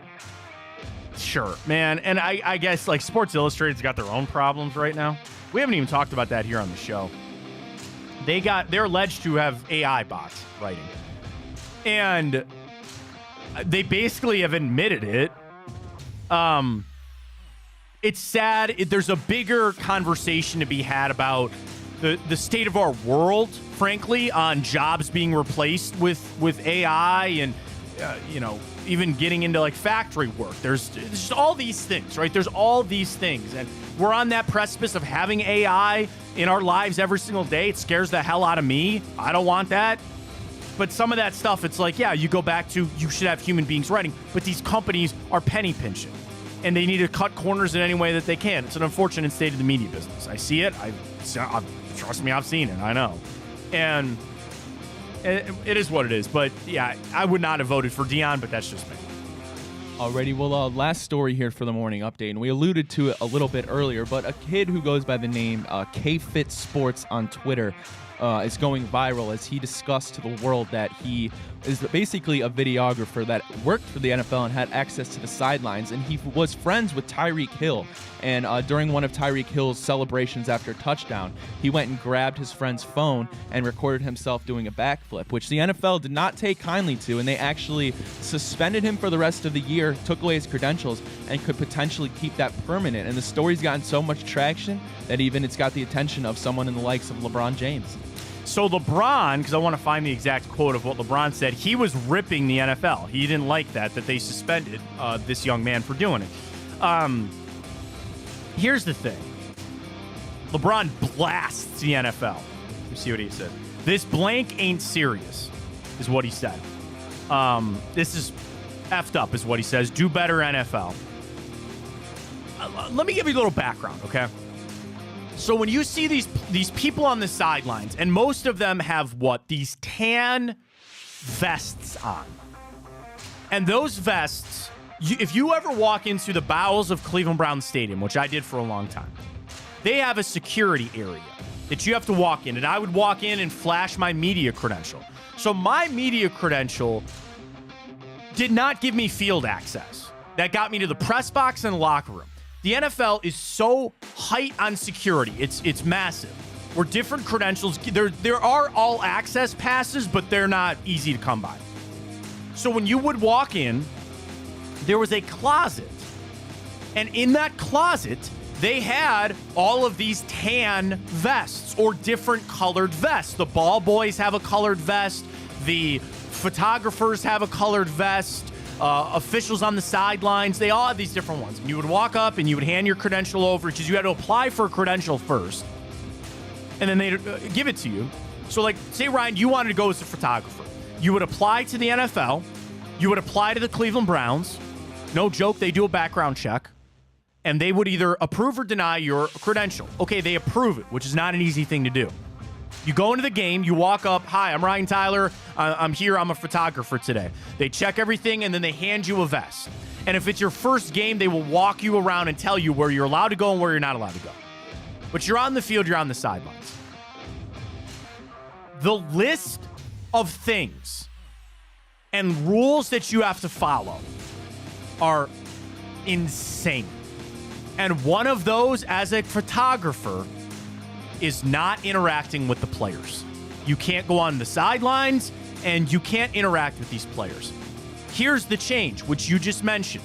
All of these players now have relationships with photographers and videographers for all of the things that they do outside of their sport.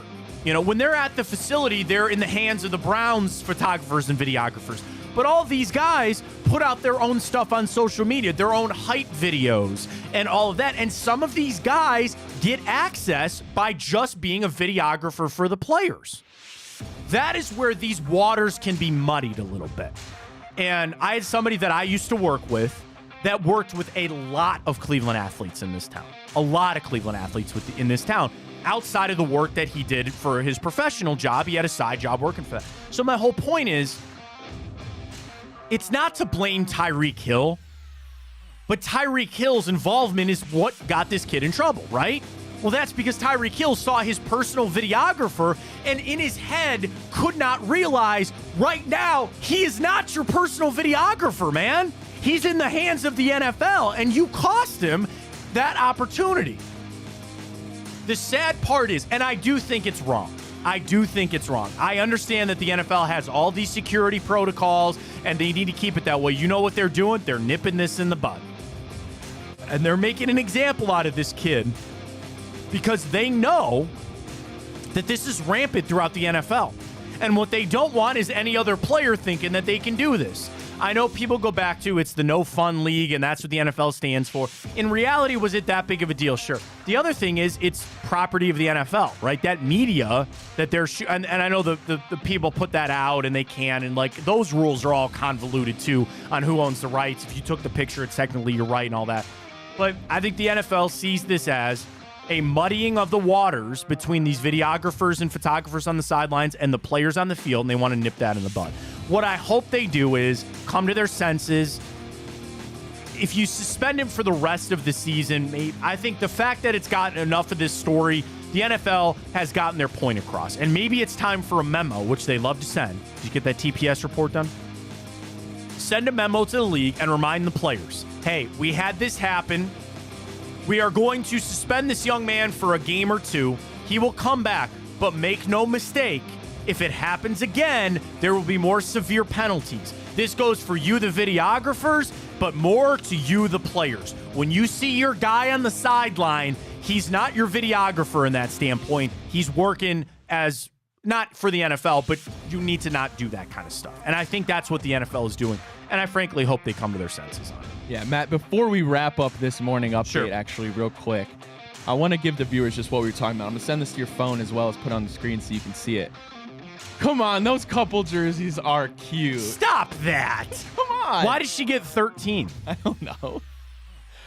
That might be a 2 for Tuesday. Couple jerseys, yay or Couple nay. jerseys are bad. They're cool jerseys. I see them. I'm not saying they're not, but dude, I have to say that's cringe. That's very cringe for me. That is especially this early in the relationship. Tell me that that's not a little cringe for this early in the relationship that he's buying them personalized jerseys. Yeah, no, I would agree with you. I'm just like, I have to take a step back and be super biased because it would be, That's be great cool for my Dude, Bearcats. look at the Bearcats. How much money? How many people are going to show up and try to buy a Taylor Swift jersey now for the Bearcats? How many people in this world never even knew that the University of Cincinnati existed before this happened? But, dude. It's not as bad as it's like to get, they're not like together since 4 months ago. Or like on Parks and Rec where he would say like Travis's girl and then Taylor's guy. Like Tom did that. Tommy's girl and then his just said Tommy. And was it Berets or something like that? Did you watch Parks and Rec? It's not that bad because that's Russell Wilson level cringe. If you get jerseys that say like Tommy's girl and whatever. So it doesn't say that, but I just, that early in the relationship, man, I don't know if I'd be buying personalized jerseys for one another. Fair enough. I mean, the thing about their relationship, we spent a lot of time talking about this morning. We'll get to Browns playoff predictions here in a second. I mean, the whole thing about their relationship is it's out there for everybody to see. And there, unfortunately, is an element of everybody saying, is this real or is it fake? Because some of the stuff that they do seems forced. She runs off the stage and jumps into his arms. She changed her whole lyrics for her man. That's what I'm saying. It seems forced and fake. And I feel bad because these could actually just be two human beings that really enjoy each other's company, that might get married and have kids and the American dream. I get all of it, but for right now, it all seems forced. The jersey seemed forced. The lyrics seemed forced. Her hanging out with his parents seemed forced. I'm sorry. Like, I feel bad for him. I truly do. But I wouldn't have done the jerseys. That's just me. All right, let's turn our attention back to the Browns here as we have playoff predictions from CBS Sports and also ESPN. So as we gear up for this stretch run for the Browns, and updating our Twitter question at Matt Fontana Show, we're asking everybody, who do you think gives the Browns a better chance to make the playoffs this year, DTR or Joe Flacco? This is approaching 200 votes. Ryan, it's 67-33 Flacco. I believe it, Matt. Why? And you made the case for Flacco earlier, but why do you think the fans are so on Flacco? I think it's a big reason being it's a new thing, right? And that just kind of gives the excitement of what could be versus what we've seen, and that being average quarterback play at best, which really is, does Flacco really have more of a ceiling than average right now in his career? Odds are highly probably not. I think that factors into it. And then, like I mentioned earlier, I think it just gives a hope that there's going to be just more consistent, accurate passes. And with our defense, it's so generationally elite at this moment that we just need him to go out there. And like we've been pounding the table for starting quarterbacks for the Browns this year, not named Deshaun Watson, is just go out there, do your job, and not turn the ball over. And I think we're hoping that Joe Flacco can bring that. And like we all know, the goal right now is 10 games. And just maybe with the uncertainty of the DTR concussion, maybe with the bad taste of him starting against the Broncos and then us getting our asses handed to us, maybe it's just we're looking for a little something fresher, and just that right now might seem like there's a little more hope if we do make that change. Here's my thing, 2 words, safety net. He feels like a safety net, does he not? That's exactly what I think it is. And real quick, so I just want to look. Our boost is already up on Tipico. Let's go. That's man. crazy. Let's go. That's boost crazy. is already up. Can we send that out? You want to send? Yeah. We'll do it in break. How about? Let's do Browns. Let's catch a break. I want to send out our boost. Yeah. It's already up. Darius Garland 2+ threes, 2 or more threes. Jared Allen over 23.5 points and rebounds combined, and under 218. Dude, they boosted that to 700. They boosted that to 700 for us on Tipico. I like that. Big play 150. I love that boost. Do I not love that parlay? Of course, we made it. Get to that in a second. Joe Flacco is a safety net. That's why you feel more comfortable, because he's safer than DTR. And I think that's where a lot of people are looking at it. Now, I bring up all these playoff predictors from this standpoint that the safety aspect, you might not need it, okay? You might not need it. So let's go to ESPN. And I will tell you that this is strictly just off their FPI, Football Power Index. These are nothing but numbers. They don't factor in that it's Flacco or DTR. It's just how good's your offense, how good's your defense, who are you playing, and that way out. So I start at the top. a greater than 99% chance to make the playoffs for Kansas City, Baltimore, and the Miami Dolphins. The Jags are at a 98% chance to make the playoffs. Bro, the Pittsburgh Steelers have a 73% chance to make the playoffs. How in the hell do they do that? Because who are they playing this week? I Some guess. scrub team again. The Cleveland Browns, 69% chance. Don't say it. Why? You had lotion on your hands this morning. That's disgusting. 69% chance to make it. The Houston Texans, 53. Colts, 44. Broncos, 30. And the Buffalo Bills, 21% chance. Wow. Their chance to clinch their division, 98% for Kansas City. Baltimore's only 78% chance to win the AFC North. Only. I thought it'd be in the 90s. 94 and 93% for the Dolphins and the Jags to win their division. The Browns have an 8% chance to make the AFC North. Chance to make the Super Bowl. Kansas City, 33%. Baltimore, 28%. Miami, 22%. Jacksonville, 10%. Steelers, 2%. Browns, 1% chance to make the Super Bowl. Houston, Colts, Broncos, everybody's less than 1%, except for the Buffalo Bills. They give a 3% chance to make the play or go to the Super Bowl. They have a 21% chance to just make the playoffs, but they give them a 3% chance to go to the Super Bowl. I mean, it seems weird to me. It does seem weird, but then when you kind of analyze it, I almost think it's fair, right? Because you've seen like the game they just played against the Eagles. You know that the ceiling for Josh Allen is so high. Yes, the consistency isn't there like we'd like, but his ceiling realistically in a single game is to be able to be the best quarterback in the NFL in a given game, which he's done before. And then it factors in, okay, if they make the playoffs, yes, they have a much, much better chance to knock off a team with that skill level than the Cleveland Browns do because of our unfortunate circumstances. So here's an interesting thing, and I'm actually going to clip this and send it out on my Twitter at MattFontana83. The percentage chance for the Browns seed, according to the ESPN FPI, the Browns have a 23% chance to be the 5 seed, which is the best in the NFL, a 20% chance to be the 6 seed, and a 17% chance to be the 7 seed. So the 5 seed, Browns 23%, Steelers 21%, Houston 18%, and then like Baltimore, if they fall out, Colts down there. For the 6 seed, the Steelers have a 22% chance to get that, then the Browns at 20%, Houston 16%, and then for the 7 seed, Browns, Steelers, Colts, Texans. So the way that this lays out, ESPN feels like the Browns are either going to be the 5 seed. Well, it's the fact that they're going to make it. We know 5, 6, or 7, but they give the Browns the nod to be the 5 seed, which I think is pretty good for a situation from where they're at. So that's that. Let's flip over to CBS real quick, and I do want to do the NFC here in a second. Their playoff prediction, based on some of their analytics, and I think Sportsline, is what it is. Playoff projection for the AFC. Number 1 seed, the Chiefs. Number 2, the Ravens. Number 3, the Jags. Number 4, the Dolphins. Your first wild card, the Pittsburgh Steelers.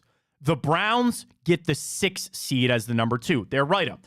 Although the Browns offense appears to be in a rut, the computer still thinks this team is going to make the playoffs. They have a 76% chance to reach the postseason, which puts them well ahead of every wild card contender below. So that's crazy. ESPN has them about 70%.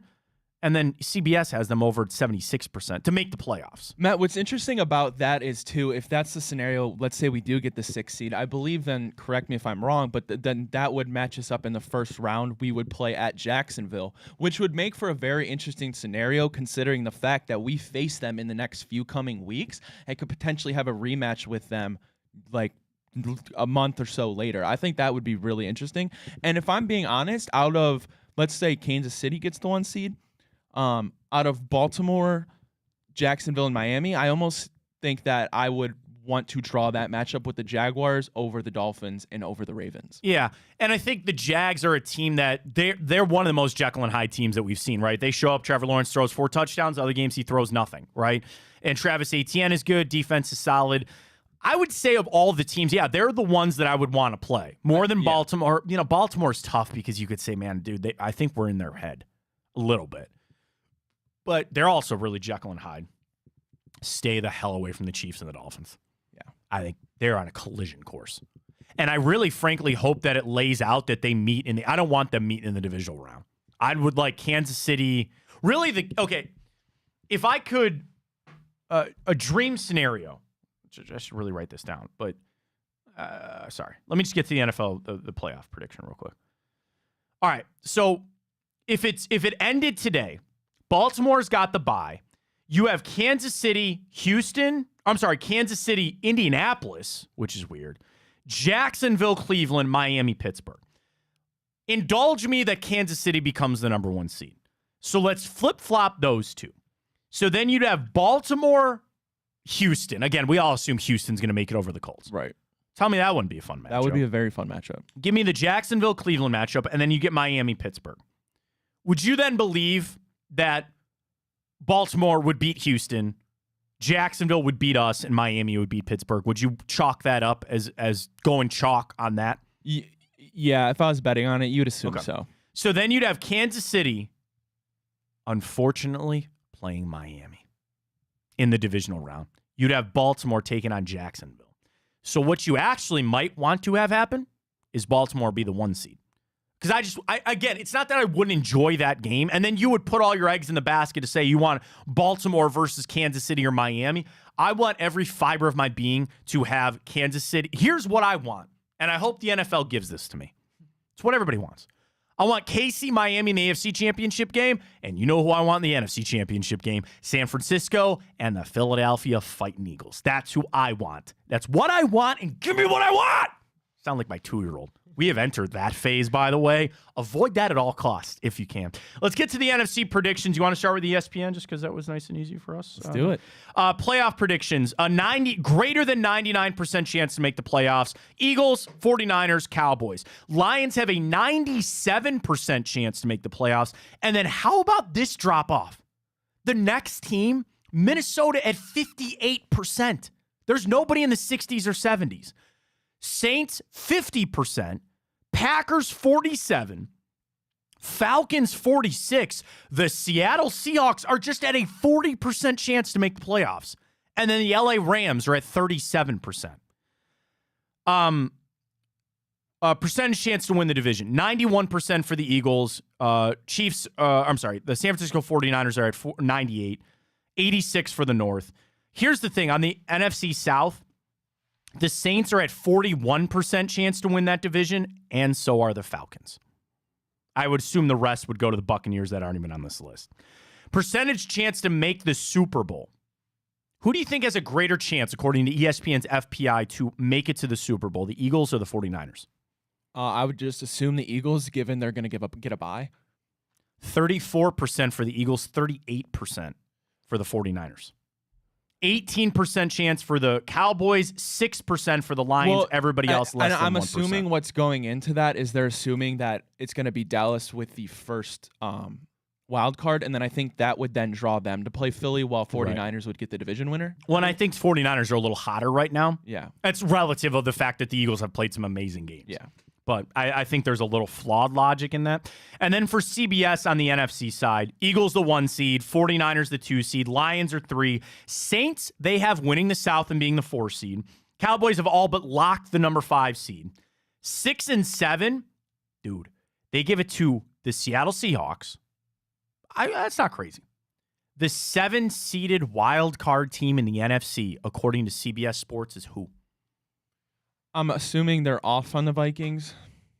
Correct. Okay. Man, it's such a shame because that conference, man. I'm gonna guess maybe they're seeing a little bit heating up from the Packers. The Green Bay freaking Packers. Yep. The biggest winner of our projection this week is Green Bay, who are now expected to steal the final NFC wildcard spot from the Vikings. According to the computer, it's going to be a dogfight for the final playoff spot, with the Packers be giving a 51% chance of making the playoffs, and the Vikings are at 49%. The biggest thing working for the Packers' favor is that if they have the third easiest remaining schedule in the NFL, Minnesota has one of the harder remaining schedules. And they also give Minnesota just as that next, kind of seed out. So that's how it plays out from a playoff predictor. I tweeted out the Browns one of kind of where the projection for the seed goes from ESPN. So again, they think the Browns are going to slide into that 5 seed, which I think we will take. All right, let's do this. Let's catch a break. Get signed up with Tipico. Remind people of the boost. We'll send that out on Twitter this break as well. We come back, we'll do Time Hop, and we'll do Thursday Night Football. We're still going to place our bets for tonight outside of the boost and get ready for the Cavs game tonight as well. Stay locked in. Fontana Show right here on Big Play.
All right, let's get into Time Hop as we are slowly winding down November, December around the corner tomorrow. So the final Time Hop here for the month of November. Let's see what we got. And if you're new to the show, first off, welcome. We appreciate you giving us a shot this morning. And we head back and tell you what happened this day in history, including this day 2 years ago, 2021. Roberto Perez left the Guardians and signed a one-year deal with the Pirates. A beloved, everybody loved Bebo, right? And a great player for this team. I know the catching situation for the Guardians has always been kind of, I'm going to say a misnomer, but you remember, when you had Roberto Perez, things were going pretty good. Everybody wanted Austin Hedges back. It's mostly because Mike Zunino was just such a miss. And it's Bo Naylor's job now, thankfully, and they signed, oh God, who's that other catcher they brought in? I know who you're talking about, but I could not tell you his name. Stephen Vogt? No, not that guy, the other one. Anyway. I'll find it. Yeah, Google it real quick. And that'll be Bo Naylor's job for a little bit, which is fine. But I think Bebo, it's funny that my mind kind of works this way.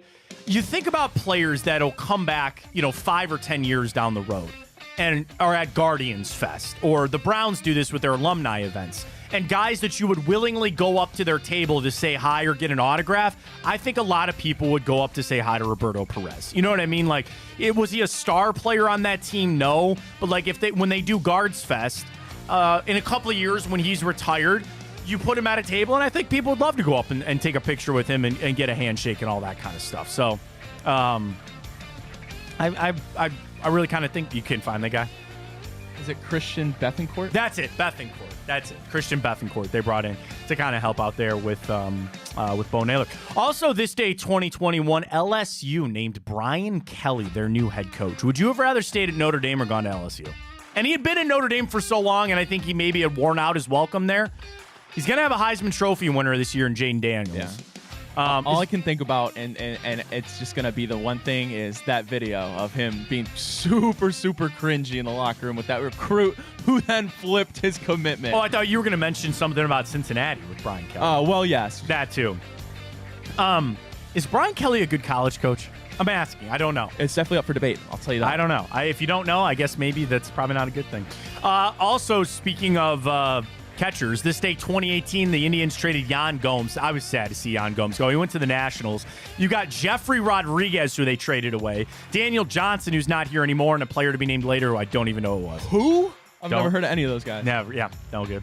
I remember this game vividly, as everybody should, because this day, 2015, Ryan, Browns are taking on the Ravens on Monday Night Football. We get to the fourth quarter. Josh McCown breaks his collarbone. Austin Davis has to come into the game. It is a tie game with 27 your score. And Travis Coons lines up for a field goal.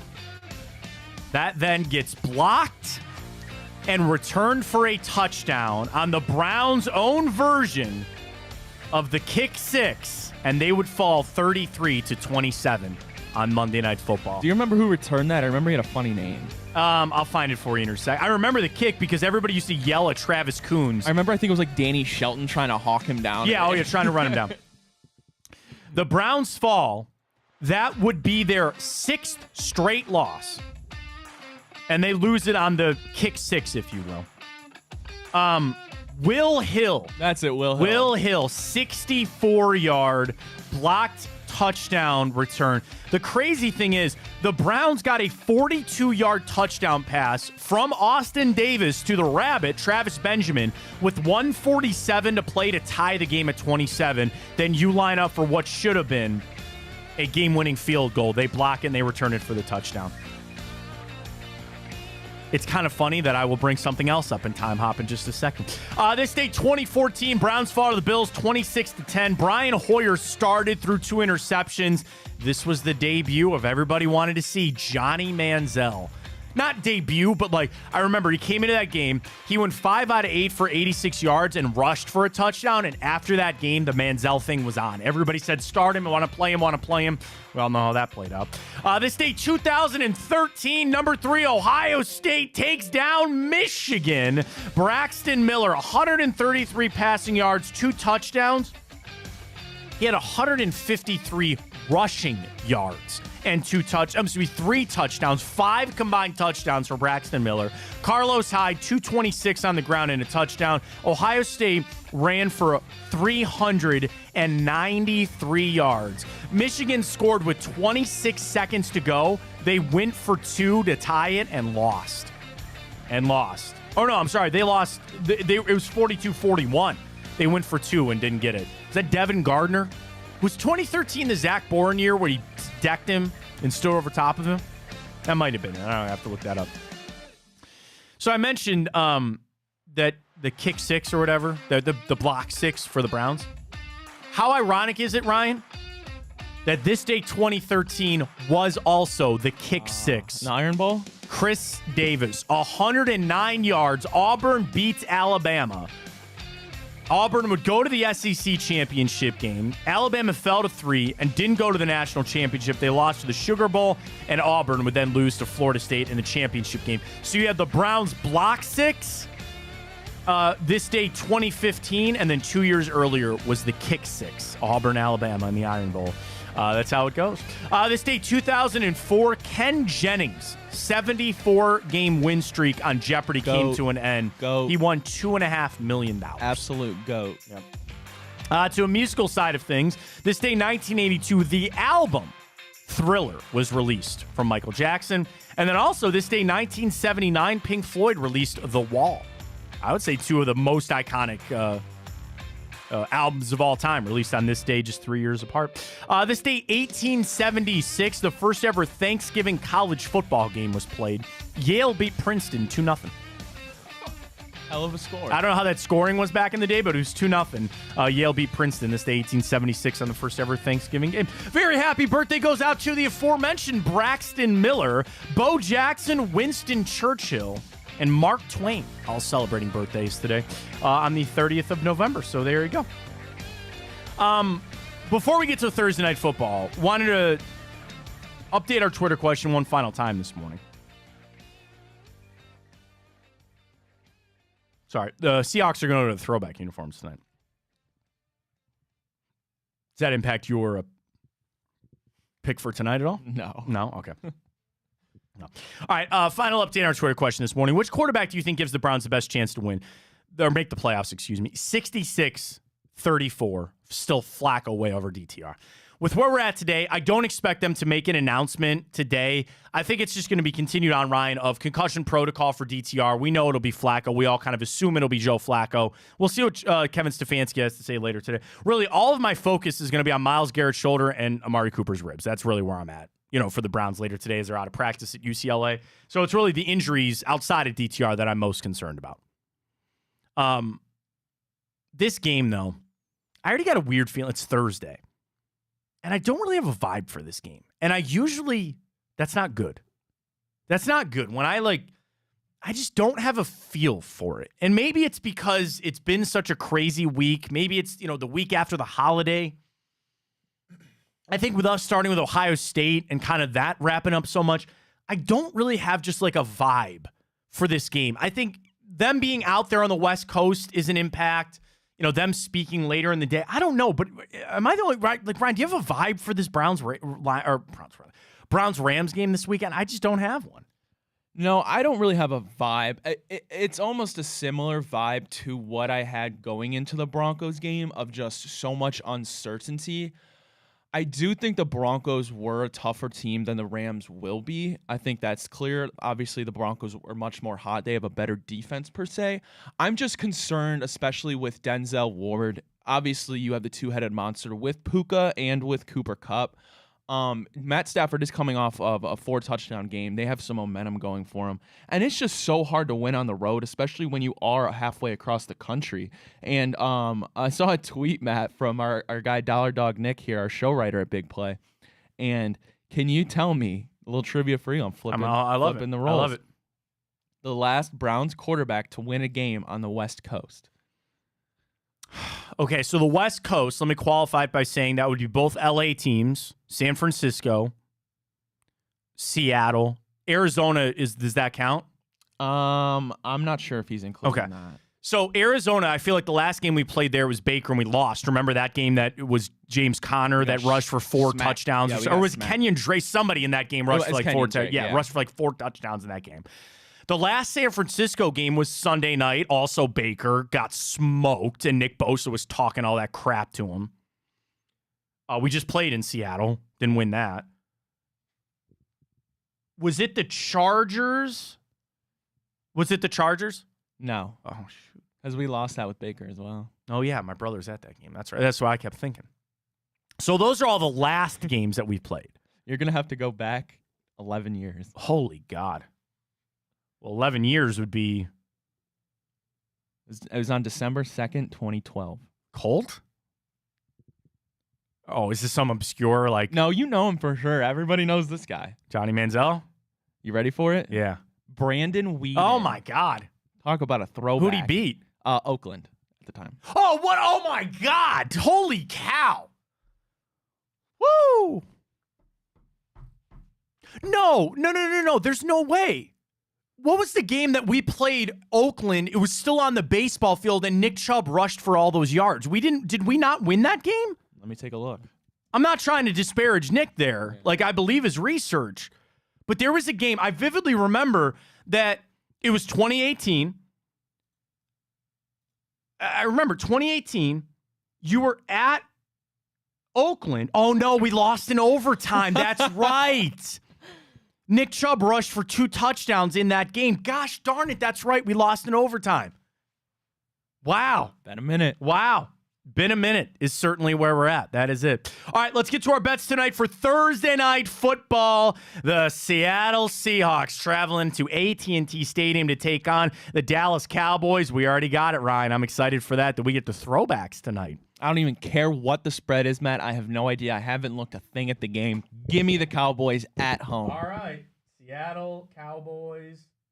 Let me get on Typico here. I want to make sure they're not giving us the hook here. Can I bet a Duron Bland pick 6? You're probably not wrong for that. I'm probably not wrong. It's an even 9 for the Dallas Cowboys. Cowboys coming in at 8-3. Seattle scuffling at 6-5. This line opened at 5.5. It's all the way up to 9 or 9.5. 47 the over/under for the game as well. So let's get to some trends. I want to get you the public money here for a second. Public money. 84% of it is on the Dallas Cowboys. 84% of it is on the Dallas Cowboys. Let's get down to some trends here. I will start with Seattle. They're only 6-13-1 against the spread their last 20 games. But how about this, Ryan? Seattle is 4-1 straight up and 4-1 against the spread their last 5 games against the Dallas Cowboys. Now, that's historic. That's a little Russell Wilson. I understand that. As far as the under goes, total for the Seahawks, under has hit 4 out of their last 5 road games and 5 out of their last 7 games when they play at Dallas. You flip it over for the Cowboys, 5-1 against the spread their last 6 games and 5-1 straight up in their last 6. The over, though, has hit in Dallas's 4 out of their last 5 games. Dallas is 6-0 against the spread their last 6 games at home. 9, you've already emphatically made your pick here for the Dallas Cowboys. I'm going to differ. I'm going to take Seattle. Why? I don't know. Mostly on my Thursday night football, I always take the dog and the under. Dallas is on a 3-game win streak where they have demolished fools. 45-10, 33-10, and 49-17. Do you want to know my problem with those 3 games, Ryan? They were all against horrible teams. Commanders, Carolina, and the Giants. I think they're a little fake. I think they're a little phony. They're going to win. This is everything on the table for. Here's my real reasoning for it. Seattle backs there against the wall, and I think Dallas is riding fat right now. I think they're riding a little fat. They're going to win that game, but I don't think they're going to win it by 10. I'd like the hook. I really would love the hook in this one. Is the Dak MVP narrative real? I think it might be, Matt. I mean, I think it is, but like, you want to know a crazy thing? I'd give it to CJ Stroud over Dak. And I wouldn't give it to either one of them. I truly think Jalen Hurts is still the MVP. But like, if I had... I think it's real. Listen, he's a quarterback on one of the best teams in football. You're in the MVP conversation. And I think the one thing that helps Dak maybe over Jalen Hurts is he's doing it without, I've said this ad nauseum, they have no playmakers there in Dallas. I like CeeDee Lamb. That's it. That's it. I was not all in on Tony Pollard like everybody else was. They let their tight end go, Dalton Schultz. I give credit to Dak for doing it with basically just CeeDee Lamb. That's it. And here's another thing for tonight. Don't tell me that Seattle's not going to say, Devin Witherspoon, go cover CeeDee Lamb. We'll lose to somebody else. Not to disagree. And that's why we didn't do our boost for Thursday Night Football. We did it for the Cavs tonight. I saved this clip. I love Seattle plus that 9 tonight. I love it. I don't know if they're going to win. They might, but I love that 9. I love it. Salivating on it. Save that clip for Friday. I will. Do that. Write that down. Write that down for tonight. Folks, our boost is up with Typico. Download the app. Use that code BigPlay100. Deposit and bet $25 with that code BigPlay100, and you get a fabulous $100 in bonus bets. We are boosted up, Ryan. Plus 700. I'm excited. Dude, Darius Garland, 2 threes. Jared Allen over 23.5 points and rebounds. Dude, he gets 14 points and 10 boards. We cash that. Yeah. And then under 218.5. That is boosted to plus 700. Do we clip that? Do we send it out? I'm going to have to send it out. I'm going to retweet it at Matt Fontana 83 at Matt Fontana Show there. So we got our boost rolling for that. Another one is another just all-in boost. Cavs to record 50 rebounds and 25 plus assists is plus 150. So you could do either one of those. Cavs are 11-point favorites tonight. Should be able to take care of business, no problem, and we'll play it on out there. So we got Thursday Night Football rocking with Tipico. We got our boost going with Tipico. We'll revisit all that with our picks tomorrow. You know what else I got to do tomorrow? I got to pay up Sonny. Yeah, you do. Got to pay up Sonny. So I made a bet with Sonny Gupta. No, wait a minute.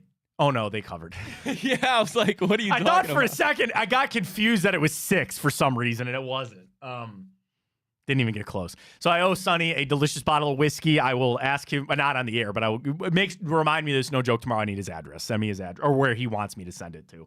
And we'll get that going. But tomorrow, jam-packed show as always. Our picks with Tipico. Sonny will join us. The Friday report card. We got it all gearing up for a big weekend of football. Enjoy the hell out of your Thursday. We got sports galore tonight. Cavs are in action. Thursday Night Football. Enjoy. Don't forget, Chico coming up 12 to 2 today. You mentioned Chris Fedor on the show today. He is going to talk a lot of Cavs. Love listening to Chris. So again, 12 to 2, iHeart app. We're streaming on Chico's show, where all of our shows will be all across the Big Play platform. So we really appreciate all the support we've been getting here on the show lately. Love having you. Love doing the show. Thank you so much for it. You missed any of it, go back, watch it on Twitter, Facebook, and YouTube. It's all there. We're out of here. I'm feeling good on some juju tonight for our bets, especially that Tipico boost, so get on and enjoy it. For Ryan Tyler, I am Matt Fontana, and as always, take it easy.